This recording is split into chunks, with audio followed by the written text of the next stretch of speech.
Mohsin has a rare genetic disease which is gradually destroying his body.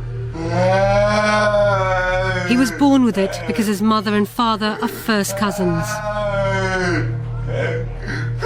More than half of British Pakistanis marry their first cousins. Tonight on Dispatches, the tragic consequences of a cultural practice that is devastating children's lives.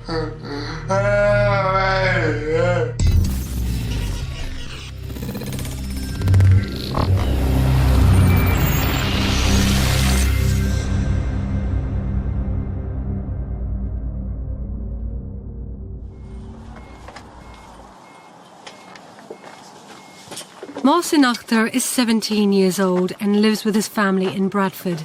He's the second of 6 children. He's blind, he can't walk properly and needs round-the-clock care.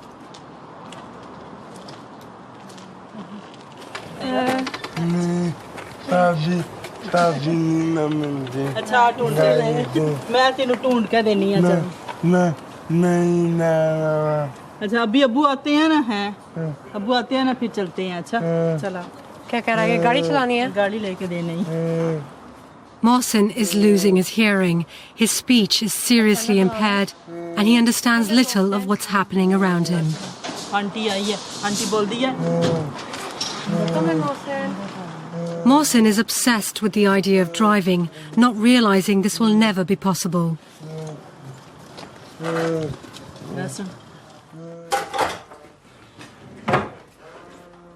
Mohsin's younger sister Hina is 13. She's the Akhtar's 4th child. Her sister Zainab is 11. Both sisters have inherited the same disease as Mohsin. They can neither see nor hear. All 3 children have an extremely rare genetic disorder called mucolipidosis type 4.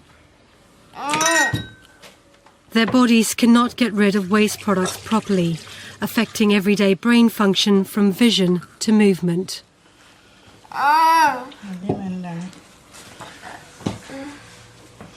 क्या लेना है तो ये खानी है bread खानी है ये खानी है दोनों बिल्कुल ही ब्लाइंड है इसको थोड़ा सा लाइट ऑन और ऑफ इसको पता चलता है ये तो मेरे ख्याल ऑलमोस्ट हो चुकी है ब्लाइंड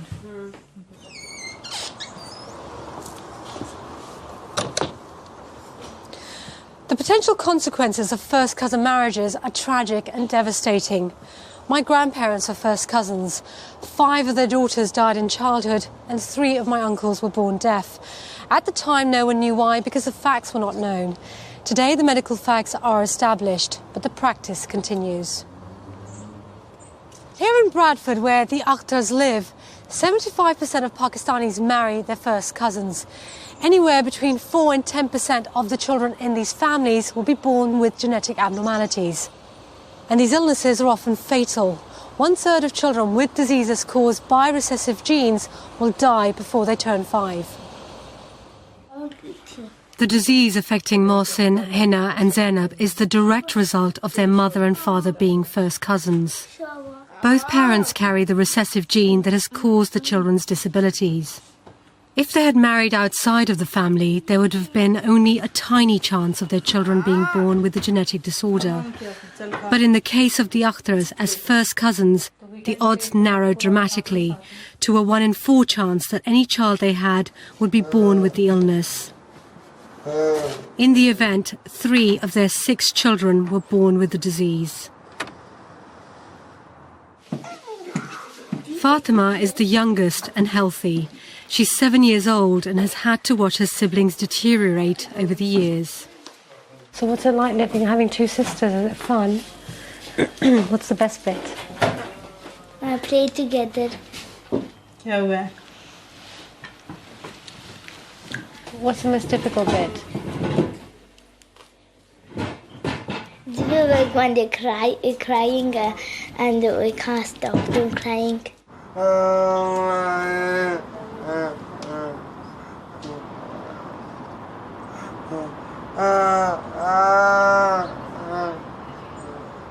तो अपसेट इतना क्यों होता है?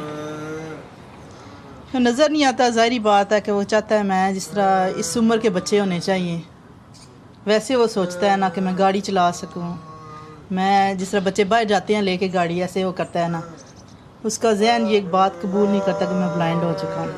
How do you feel? बहुत दुख होता है क्योंकि ये बच्चा बहुत नॉर्मल था।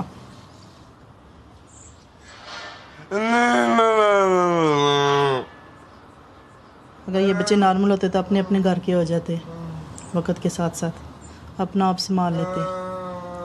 तो एज वाइज तो मुझे बहुत मुश्किल महसूस हो रहा है ना, मैं कैसे इनको करूँगी deal.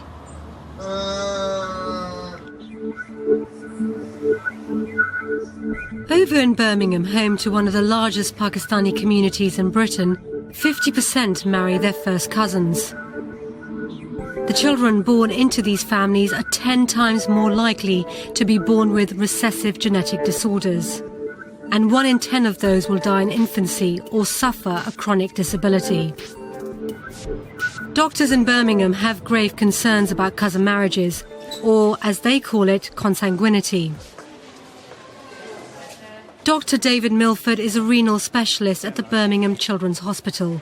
He says the problem is on the rise. What kind of impact of first cousin marriages have you seen in this hospital? In my own specialty, which is children's kidneys, we've seen from national data, comparing figures from 2004 to recent figures 2008, 2009, we've seen that the proportion of consanguineous relationships with genetic disease, we've seen that increase from about 17% to 21%. So certainly in our own very small specialty area, we have seen a change. Most of the consanguineous marriages are within Muslim, Pakistani and Bangladeshi families. So for us, it's wherever populations of those origins, where they are concentrated, that's where we see the highest amount of genetic disease. What kind of pressure do these cases put on the resources that you have? We see some children with very serious disease. We've had children who've presented soon after birth with kidney failure requiring artificial kidney treatment, and they then go on to require kidney and liver transplantation to correct their genetic defect. And then we see other children who are more mildly affected, who have some degree of kidney impairment, but not enough to require artificial kidney treatment or transplantation. So it's quite variable. A major report published in 2008 shows that 1/3 of all children suffering from rare genetic diseases are British Pakistani, yet they only make up 1.5% of the total population.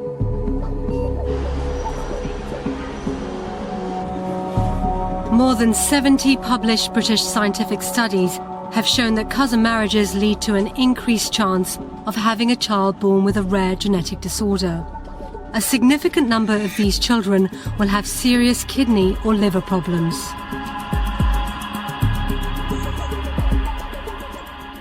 As you can see, I've got a lot of medicine there. There's a carnitine, alpha-con. I've got 2 of them daily. And these are one of other day. That carnitine, I've got that day and night. And then I've got some more there. They're basically all for the liver, basically.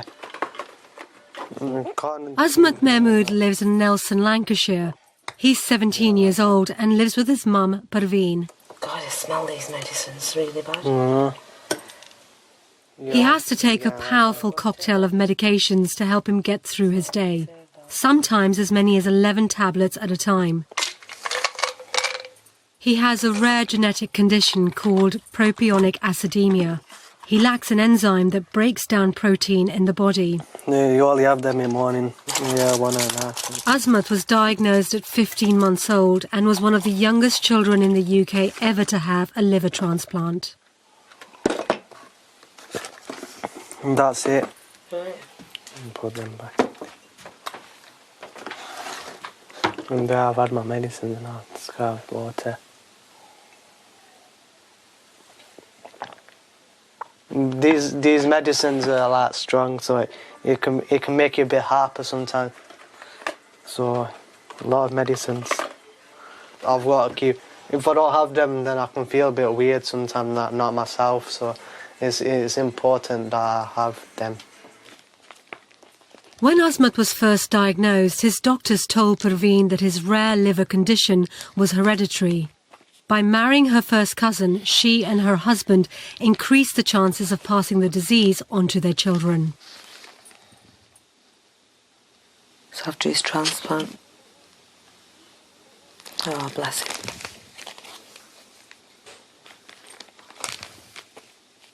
It was when he was born.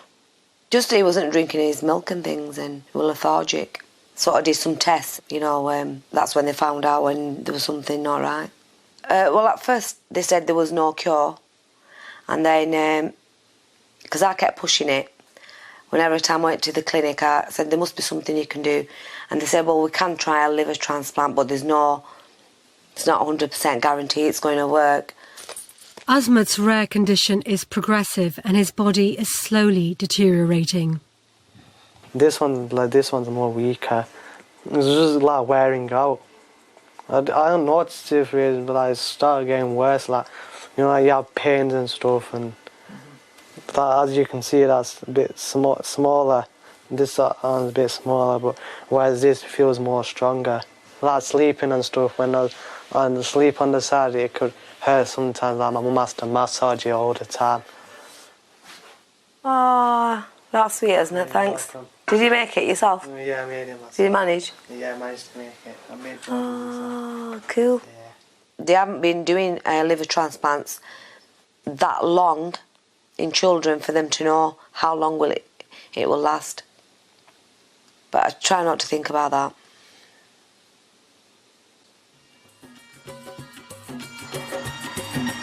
Cousin marriages have been a long-established cultural tradition amongst many British Pakistani families. But it's not just within this community. In the past, the British royal family married their first cousins too.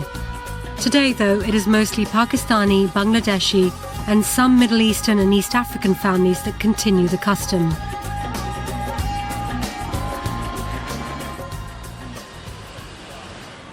Shafkat Mirza is a journalist and has lived in Sheffield with his family for the last 30 years.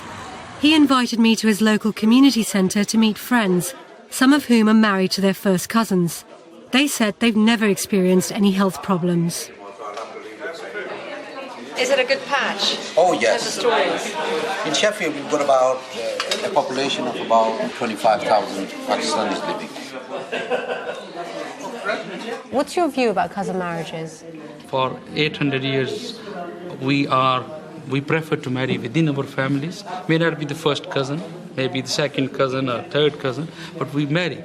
I am married for the last 25 years successfully with my first cousin, and I've got 5 children. And thanks to Allah subhanahu wa ta'ala that they're all fine and well. I'm married to my first cousin. I've seen many benefits of it. You're in the same circle of relatives as your partner, and they have a real understanding and often probably go that extra mile. My wife is my mother's sister's daughter. Yeah, we are cousins, but you know what I mean? Allah subhanahu wa ta'ala thanking my children, all 3 are healthy. So would you encourage your children to marry cousins? If they want to. Shafkat has been married to his first cousin Shazia Khanum for 35 years. Mangoes.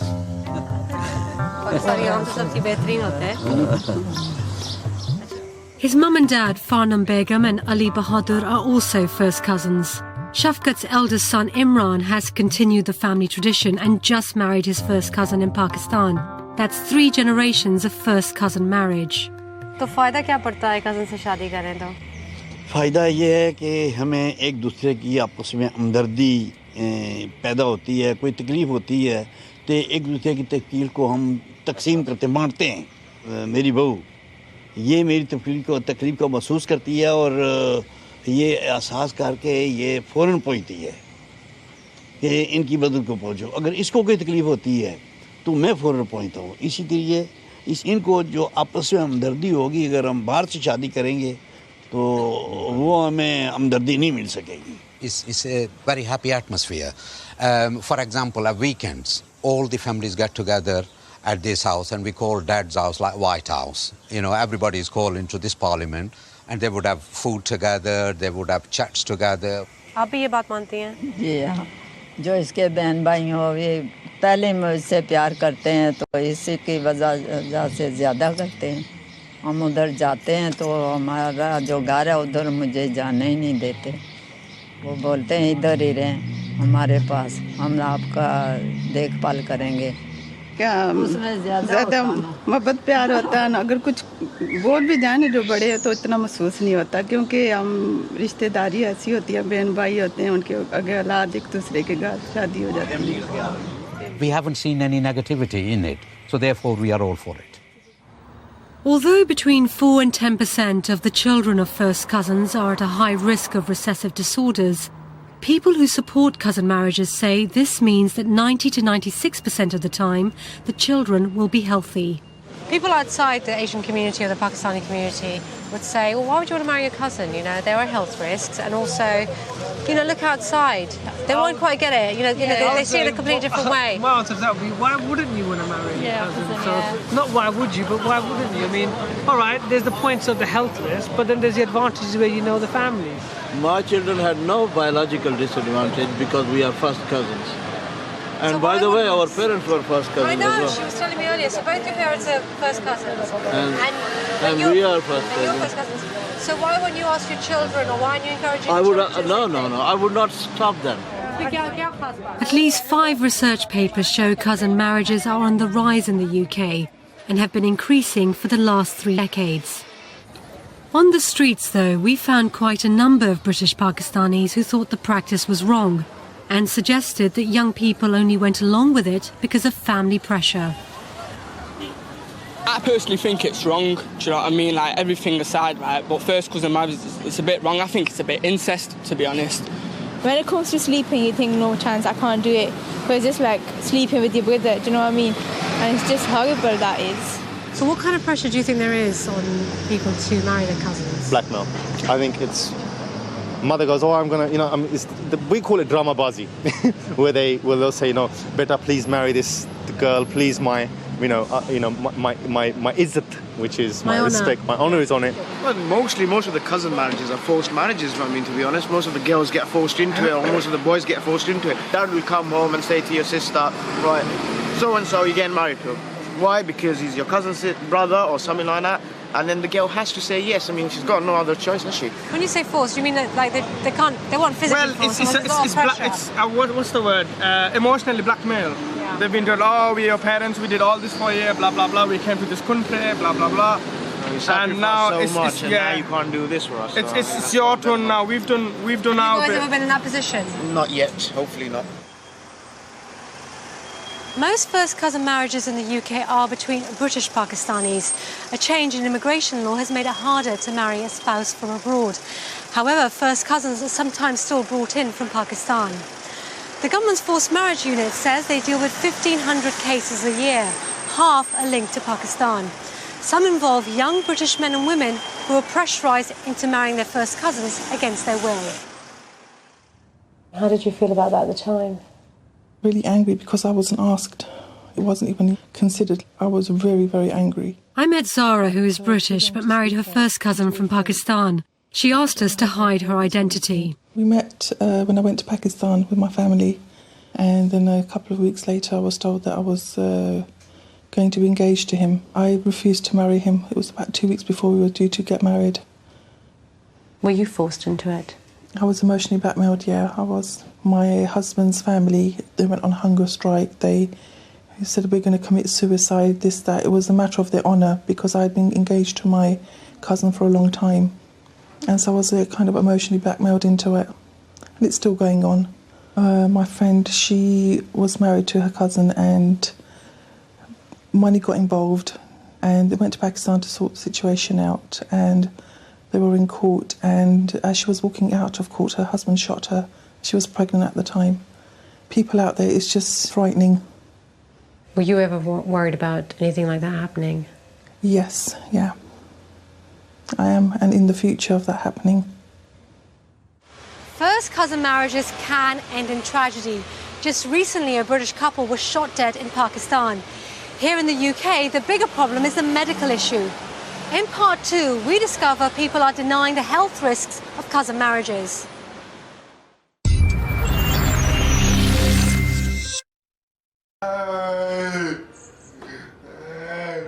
In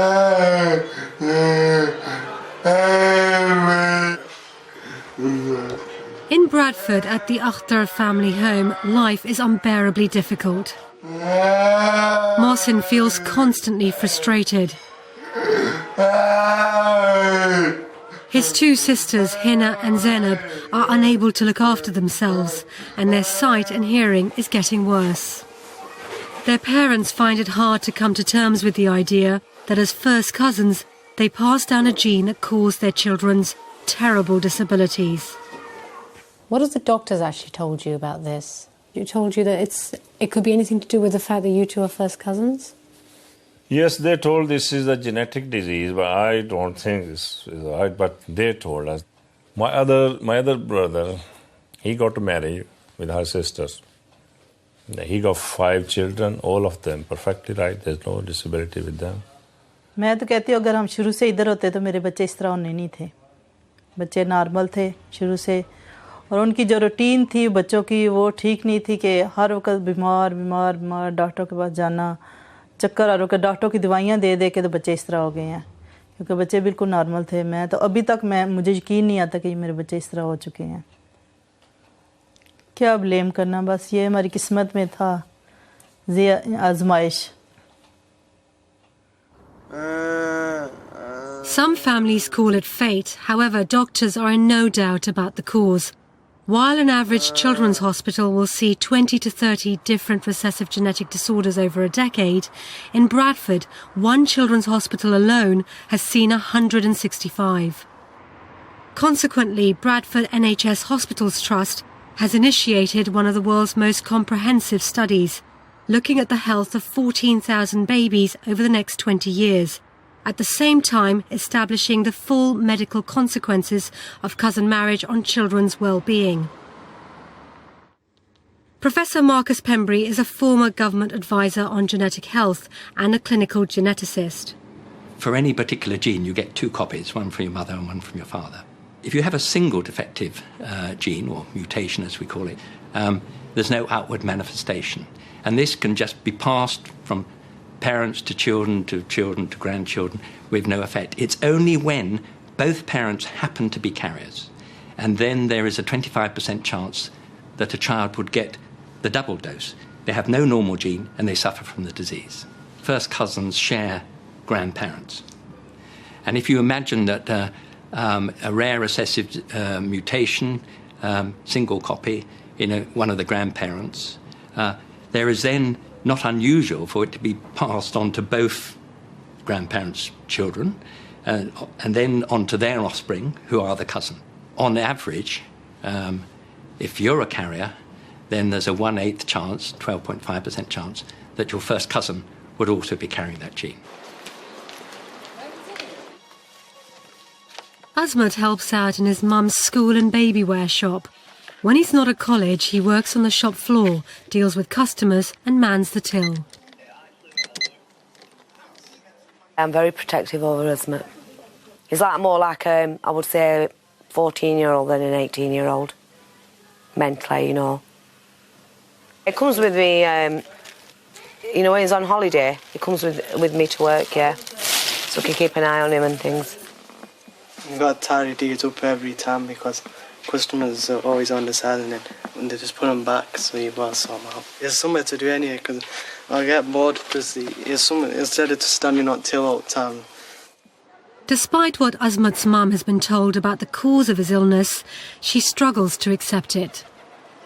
I don't think there's anything wrong in first cousin marriages, because it's all culture and it's the norm, really. But having said that, it did put me off having more to my ex-husband now, but, because I couldn't go through that again, having another child with the same problem. The thing is, though, it's not guaranteed that it's going to happen, though. It's like high risk, it's 1 in 4, but it could be, if it's 1 in 4, it's like 3 could be okay. Yeah? Just think it was one of those things. Because my daughter, she's fine. Yeah, what's that? What have we bought? Azmat's older sister Syra also lives at home and helps out at the shop when she can. When I was young, I couldn't understand, well, why was I born perfectly fine and stuff, and my brother had a condition and things like that.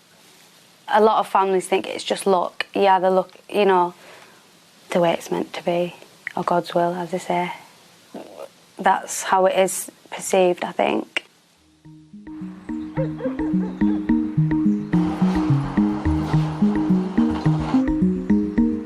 In Sheffield, when I talked to the local community, some did accept the medical evidence, but others felt any criticism of cousin marriages was an attack on British Pakistanis.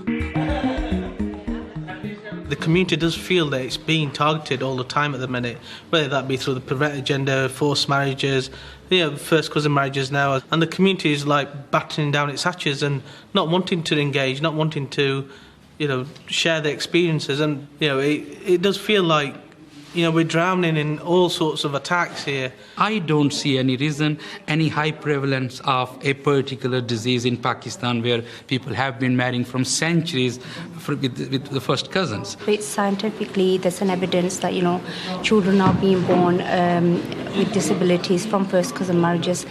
If that is true and evidence is there, then obviously identifying the issue and then basically raising awareness amongst the communities, that is something I feel needs to happen. They should talk about it, but it's how you talk about it. You should make it a general thing rather than target it at a certain community. People in the community are going to hold their hand up and say, oh, us again. Cousin marriage is really, I think, it's about time that we should really have seriously to think about that, because our coming generation, they are suffering. The consequences of cousin marriages are a major public health issue. It costs the NHS many millions and has huge implications for other services. A government study shows that British Pakistanis are 3 times more likely to have children with learning disabilities than the general population. And it costs nearly £250,000 a year to care for each child. So what are politicians doing? We approached 16 MPs with a significant number of British Pakistani constituents for an interview. All of them declined. We also asked 30 MPs who represent these communities to give their views in a survey. Only one, who wanted to remain anonymous, replied. He didn't answer the survey but told us it is a subject which evokes very strong emotional responses. And anybody seeking to raise the subject, even by way of giving professional medical advice, runs the risk of being attacked by individuals who have their own agenda, often political. Why was it received so badly? One politician who would talk to us was former MP for Keighley in West Yorkshire, Anne Cryer. She's been criticised in the past for trying to discuss the health problems caused by cousin marriages. Do you see it then, first and foremost, as a public health issue rather than an issue about the community that one has to tiptoe around? It's a public health issue, and we deal with public health issues by raising awareness, by talking about the subject, such as obesity, such as drug addiction, such as alcohol. But for some reason, we're told that we mustn't talk about cousin marriages because this is a sensitive issue. Now, I think that's absurd.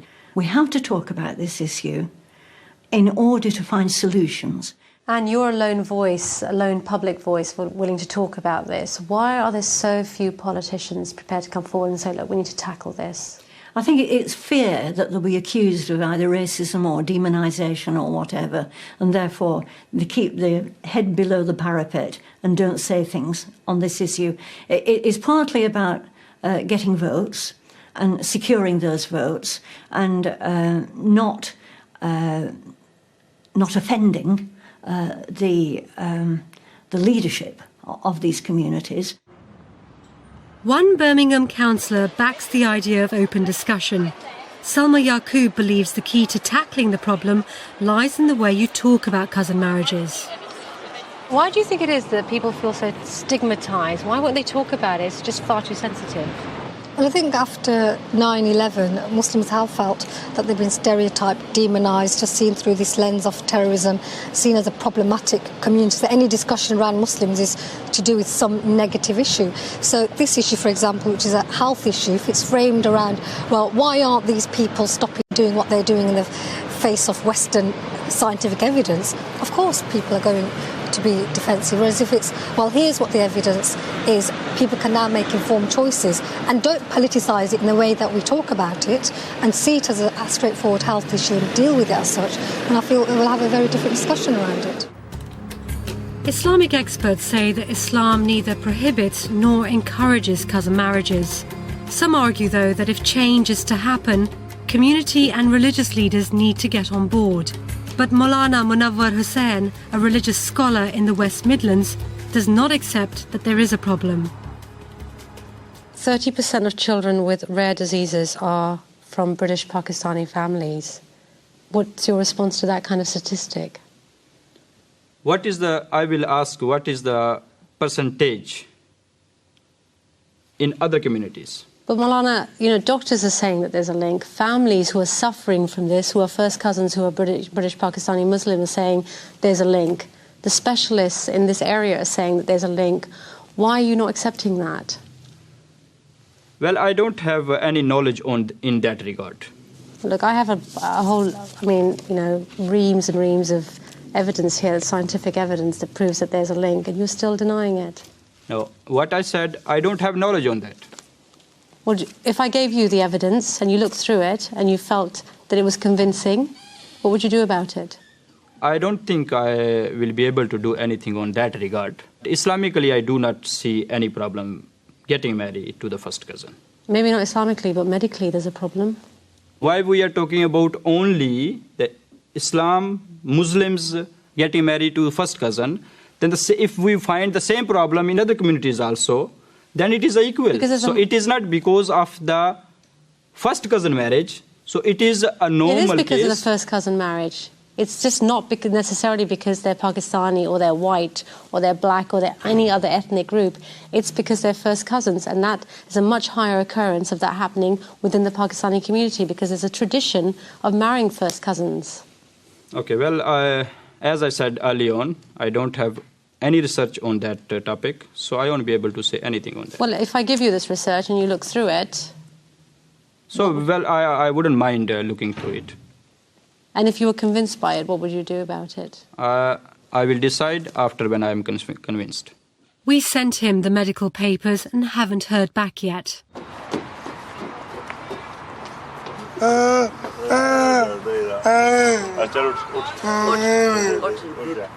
It's a bit hard actually to tackle the issues of these children. I don't know what is their future, how they will live even if we are not here. In part 3, we ask if children like the Akhtars are paying the price of political correctness because health workers and politicians are afraid of being labelled racist. Difficult life.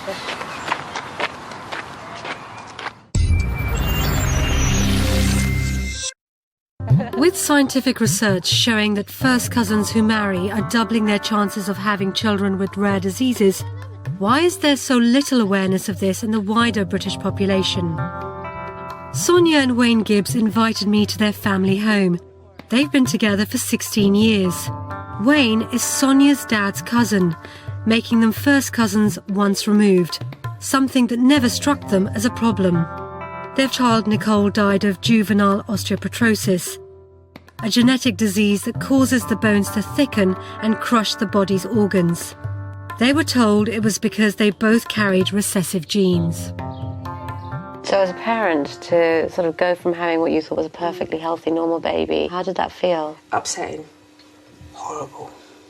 Feel absolutely helpless because there's just not a thing you can do.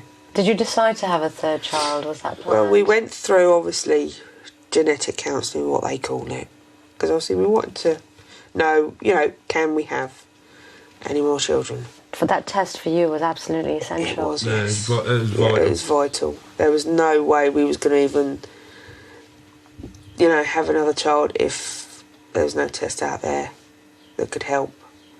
And obviously I just would have stuck at Nathan and that would have been it.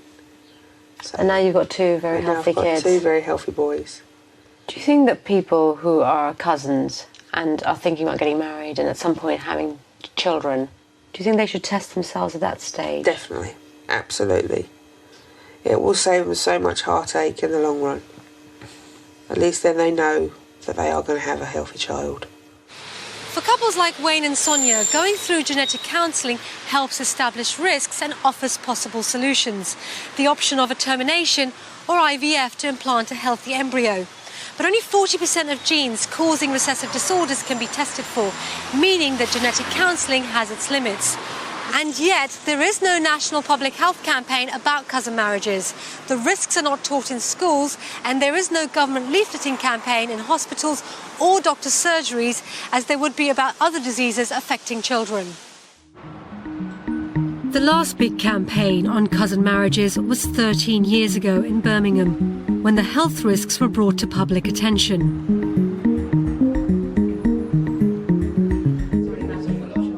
Dr. Jackie Chambers, the Director of Health in the city, explains how some British Pakistanis opposed the initiative.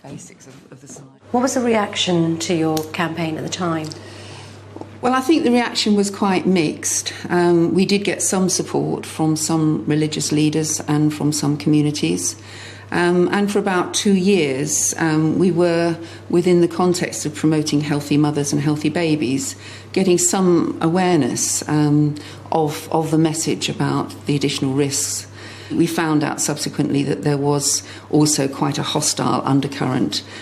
People were tearing up our leaflets, and they were also putting counter messages across in terms of what was seen as an attack on those communities. With the campaign provoking such a negative response, it wasn't repeated. Now normal practice is to advise individual families most at risk, rather than high-profile national health programmes discouraging cousin marriage. Professor Marcus Pembry feels that targeting families individually, rather than issuing national public health initiatives, is the way forward. You are against the idea of it being a public health issue, but many people we've spoken to, many doctors and people who work with local authorities, say that the cost of the NHS is absolutely enormous, and therefore we need to make it a public health issue so as to reduce the problem. Of course we have to tackle it, but it's not like smoking, where people want to smoke and the public health campaign is trying to stop them smoking. These families don't want to have children with these diseases. We're all on the same side. They just need help. They're not going to change their cousin marriage straight away, because it's part and parcel of their community, and their community is very supportive of them. What they want is help with these specific genetic disorders.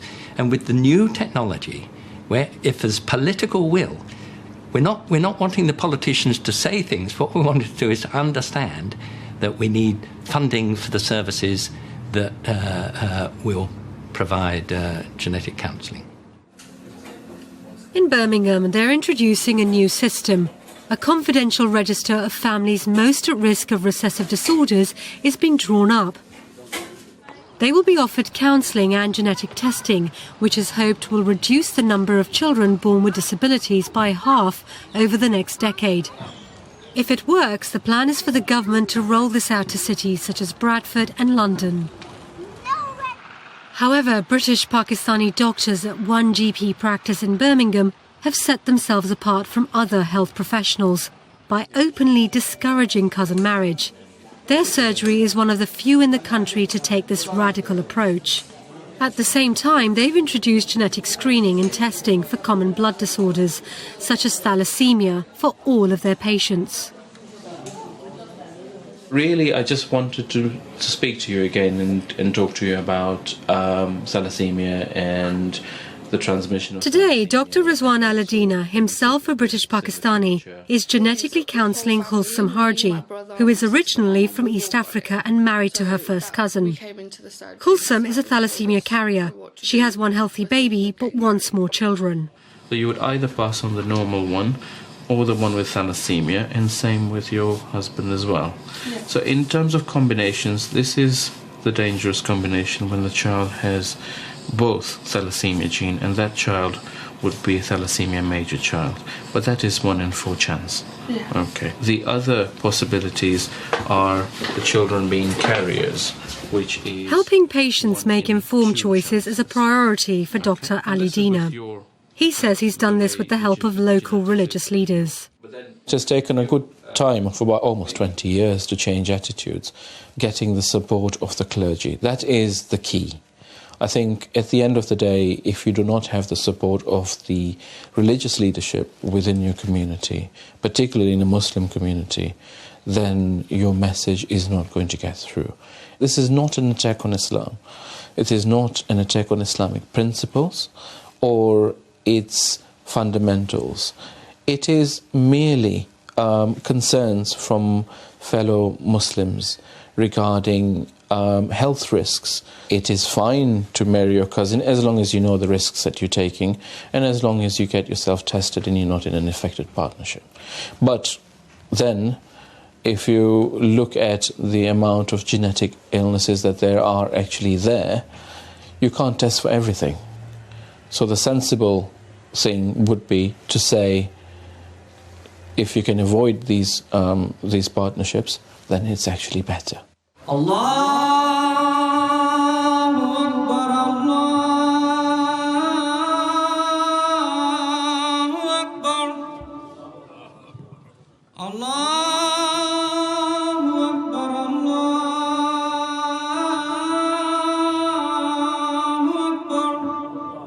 We can do marriage with first cousin. According to Sharia, it is clear. I myself marry with my first cousin, my 2 brothers also, and many other people in my audience. But the reports are in favor that first cousin marriage is the result of disability children. So these are the reports which they showed me. I agree with them. Okay. Imam Sadiq Qureshi is the director of the Minhaj al-Quran International Mosque in Forest Gate, London. He's married to his first cousin and has 2 daughters. One of his children was born with a form of inherited deafness.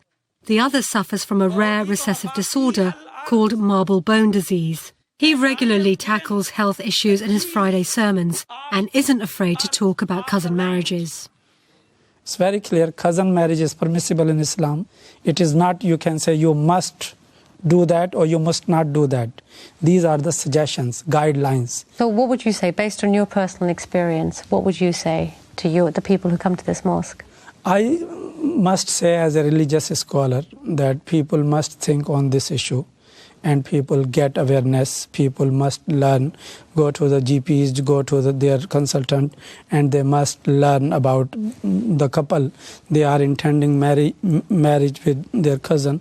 They must think before they are taking their decision. If they feel any symptoms, any genes, okay, so they must test themselves before marriage.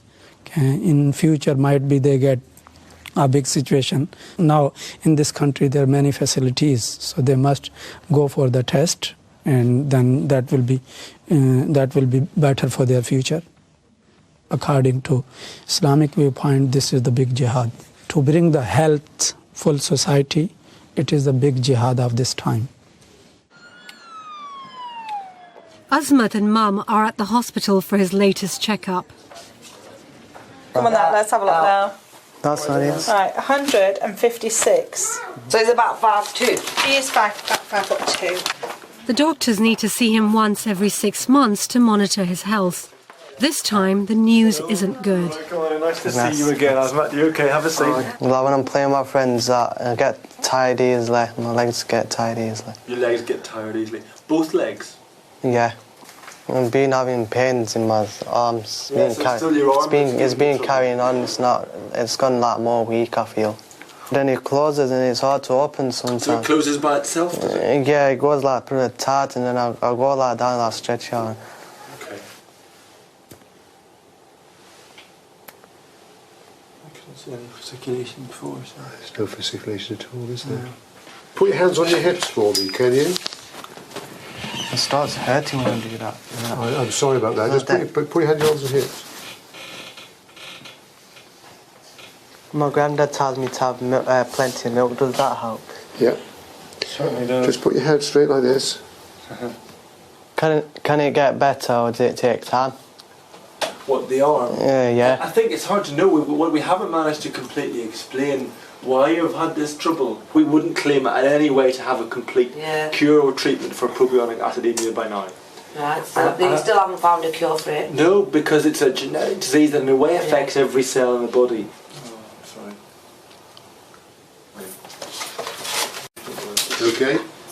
You alright? Yeah. Come see what I'm doing.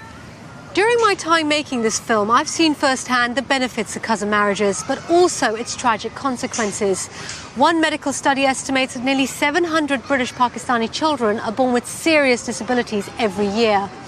If this was any other health risk in the UK, there'd be a huge national campaign to raise awareness.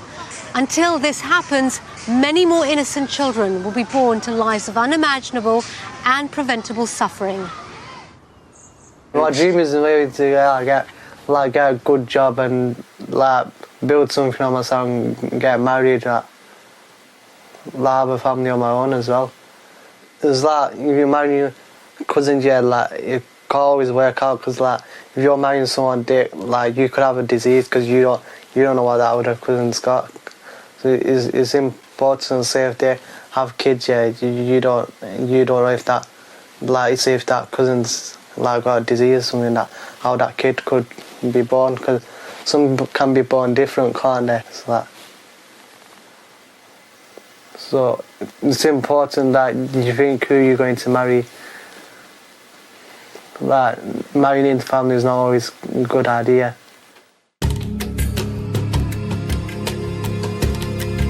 Well, for help and support about the issues raised in this programme, visit the website at channel4.com/dispatches.